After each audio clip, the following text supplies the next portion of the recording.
어제 어떤 일이 있었는지 저도 시작하기 전에 몇 분 전에 자리에 앉아서 가만히 한번 떠올려 봤어요.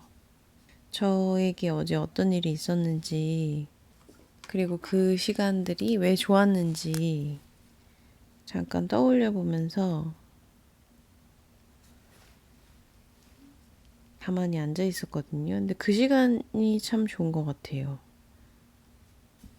어떤 디지털 기록에 의존하지 않고 어떤 하루를 가만히 앉아서 복귀하면서 떠올리는 이 시간이 저한테도 좀 의미가 있는 것 같거든요. 계속 스마트폰이랑 같이 있을 때는 좀 산만해지는데 가만히 앉아서 이렇게 생각을 떠올려 보는 시간이 많지 않은 것 같아요.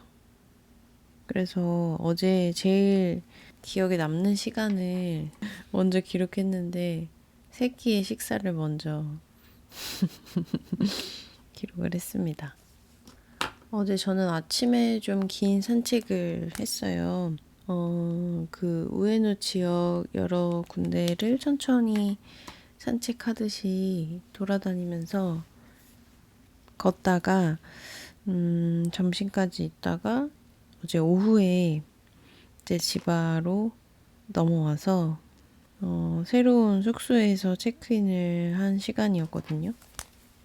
저도 이제 계속 적다 보니까 좀 하루 일과를 꽉 채워서 적게 되는 날들이 많긴 한데요.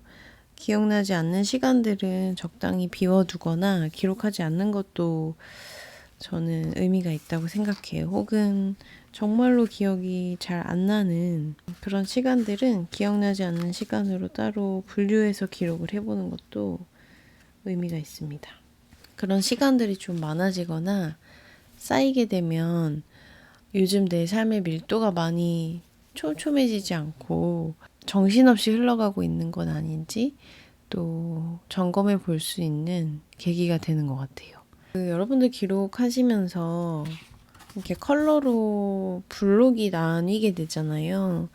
근데 이 컬러 블록들을 보면서 그런 생각을 좀 해요. 시간별로 약간 나라는 사람, 내가 활동하는 나의 어떤 자아 특징들이 좀 다르게 나뉘어진다는 생각을 하거든요. 내가 약간 잘 쉬거나 이완할 때의 나는 또 다른 모드고, 업무할 때의 나도 또 다른 모드이자 자아고, 산책할 때의 나, 뭐 낮잠 잘 때의 나, 달리기 할 때의 나, 이게 조금씩 다른 자아로서 시간을 보내고 있다는 생각이 들어서 내가 요즘 어떤 모습의 자아가 많이 필요했고 어떤 시간에서 더 많은 행복감을 느끼고 그런 것들을 좀 꺼내주면 그리고 알아주면 하루를 계획하는 데도 많은 도움이 되겠다는 생각이 들었어요.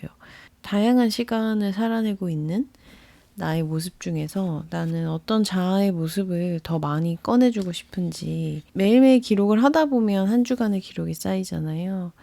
한 주 전체를 보면서 그런 회고를 해봐도 좋겠다는 생각이 들고 매일매일의 나를 보면서도 어떤 나를 꺼내주고 싶은지 살펴보면 좋을 것 같아요. 저는 3일 정도를 봤을 때는 이때 달리기 했던 제 자아도 꽤 좋았던 것 같고 제가 스티커도 붙여놨었는데 어제 아침에 산책하고 아침 식사하러 가면서 여러 가지 대화를 나눴는데 그렇게 찬찬히 대화하면서 걷는다 이런 모습도 꽤 좋아하는 것 같고요. 저녁에 숙소에서 여러 가지 재밌는 활동들을 했는데 일도 하고 저녁에 앉아서 좀 글을 썼었는데 그 자아도 좀 저 스스로 만족스럽고 뿌듯했던 것 같아요. 그래서 여러분들도 쭉 한번 다양한 모습의 자아들을 꺼내보시면서 어떤 아이를 가장 많이 불러주고 싶은지 살펴보시면 좋을 것 같아요. 어제 하루의 기록을 토대로 오늘의 균형을 맞출 수 있는 하루를 계획해 보겠습니다.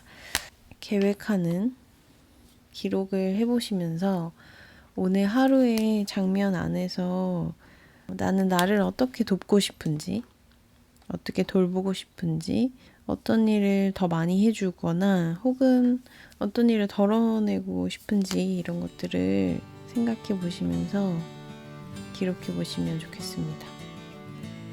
오늘은 아침에 가장 아침 시간에 공을 들여서 보내고 싶기 때문에 평화로운 얼굴에 스티커를 붙여줬습니다.